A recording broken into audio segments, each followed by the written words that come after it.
नमस्कार, मैं independent research ethics society की ओर से आप सबका स्वागत करता हूं। इम्यून नेशन कॉम्बैट इन्फेक्शन इस एक होली एम को लेकर हम लोग आगे बढ़ रहे हैं और यह यात्रा सुदूर पूर्व कलकत्ता से आगे होती हुई अगले पड़ाव के रूप में अहमदाबाद आ पहुंची है। हम अहमदाबाद के आयुर्वेदिक विद्वानों से उनके मंतव्य का एक आशीर्वचन लेंगे और उनसे पूछेंगे कि कम से कम क्या हमारे आयुर्वेद में इम्यूनिटी को बढ़ाने के लिए, प्रतिशय को कम करने के लिए और हम लोगों को अपॉर्चुनिटी देने के लिए उनके क्या विचार हैं। आइए इस संदर्भ में अहमदाबाद यात्रा की शुरुआत हम डॉक्टर समीर दवे से करते हैं, जो आदरणीय यहाँ के बहुत अच्छे एक्सपर्ट हैं। डॉक्टर समीर दवे। नमस्कार, मेरा नाम डॉक्टर समीर दवे है। मैं अहमदाबाद से हूँ और मेरा 3 पीढ़ियों से यहाँ क्लिनिक है। मेरे पिताजी वैद्यराज हरिलाल जी और मेरे दादाजी राज वैद्य कुसुम प्रसाद दवे जी, ये परंपरा हमने चलाई है। हाँ, इम्यूनिटी के बारे में आयुर्वेदिक में सबसे पहले तो स्वस्थस्य स्वास्थ्य रक्षणों, और ये जो श्लोक का अर्थ होता है कि स्वस्थ लोगों को, स्वस्थ व्यक्ति को स्वस्थ रखना आयुर्वेदिक का पहला है और रोगी को विकृति को निकालने की ज़रूरत है। तो ये 2 आयुर्वेदिक का प्रथम और द्वितीय कारण है। तो हम यहाँ बात करते हैं इम्यूनिटी की। इम्यूनिटी जो है सहज या और एक्वायर, तो एक्वायर इम्यूनिटी जो है वो बॉडी में से अपने आप होती है, और दूसरी जो इम्यूनिटी जो है बाहर से वैक्सीनेशन करते हैं वो बोलते हैं। तो इम्यूनिटी के बारे में आयुर्वेदिक में बहुत सारी चीज़ें दी गई है।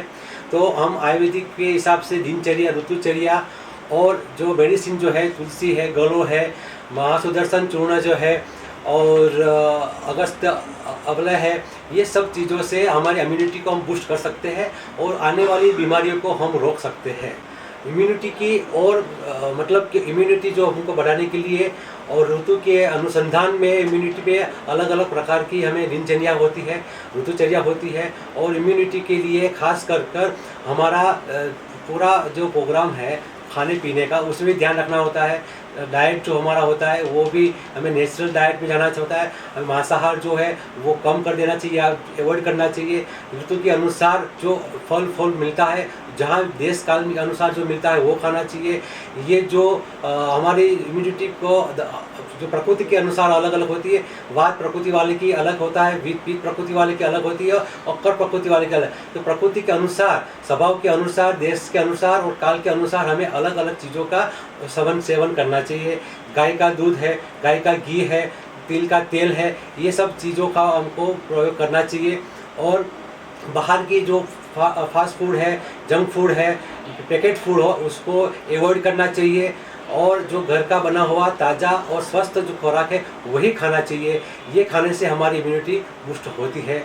आयुर्वेदिक में महामारी जो बीमारी होती है उसके लिए जनपदो ध्वस नाम की एक अलग से टॉपिक दिया हुआ है। उसमें 4 प्रकार के दूषित क्रिया दी है। एक तो विकृत जल, विकृत वायु, विकृत काल और विकृत देश। तो विकृत काल जो है वो ज़्यादा इफेक्टिव रहता है क्योंकि वो ऋतु के बीच में आता है, 2 ऋतु के बीच में आता है। तो वहाँ से जैसे आजकल जो वायरस फैल रहा है, तो वायरस जो है वहाँ से ज़्यादा फैलने का उसका चांस बढ़ता है। तो हमें क्या करना चाहिए, ये जनपद जो है उसके लिए आयुर्वेदिक में बोला गया कि अधर्म से फैलता है। अधर्म मतलब क्या है कि हमारी सद्वृत्त जो है वो कम हो गई है।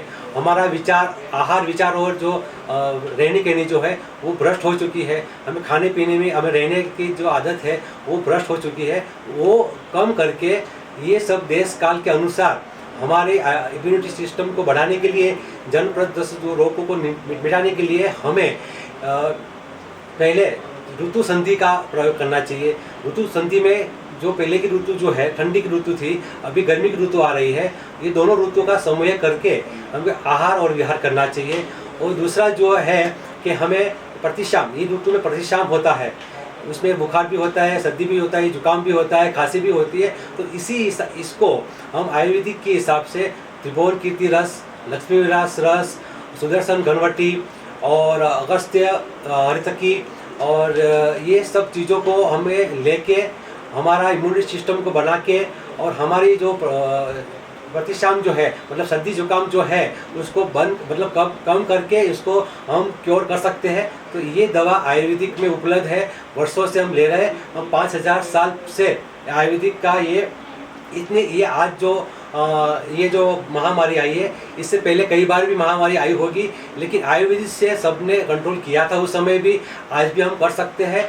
और हम आयुर्वेदिक को हम जन जन तक पहुंचाना चाहते हैं। और ये आयुर्वेदिक का एक स्वभाव है कि सबका कल्याण हो।